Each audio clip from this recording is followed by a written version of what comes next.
रामकृष्ण हरी मैत्रिणींनो. तर हे बघा संक्रांतीला मी साडी घेतलीच. 1 दिवसाने अगोदरच घेतली. पण सगळ्या कस्टमरचे ब्लाऊज माझे झालेलेच होते. तर मला माझं ब्लाऊज कसं शिवू ते सुचतच नव्हतं. मग विचार केला बोटनेक शिवू की साधं शिवू?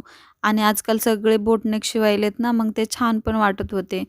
मग बोटनेकला तर वेळ लागतो नाही का?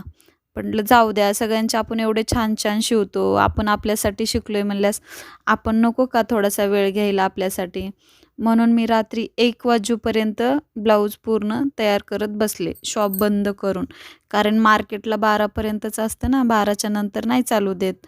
तर 1 वाजू 12:30 पर्यंत बसले आणि 1ला परत घरी आले आणि घरी हातशिलाई फिनिशिंग करून घेतलं त्याचं. तर बघा फायनली लूक कसा दिसतोय माझ्या ब्लाऊजचा. मी शिवून घेतलं डिझायनर ब्लाऊज.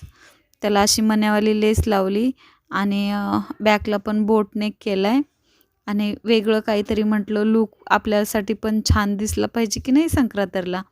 म्हणून तर फायनली माझा लूक कसा दिसतंय ते मला कमेंटमध्ये नक्की सांगा. तुमची संक्रांत कशी गेली तेही सांगा. चला हॅपी संक्रांती तुम्हाला.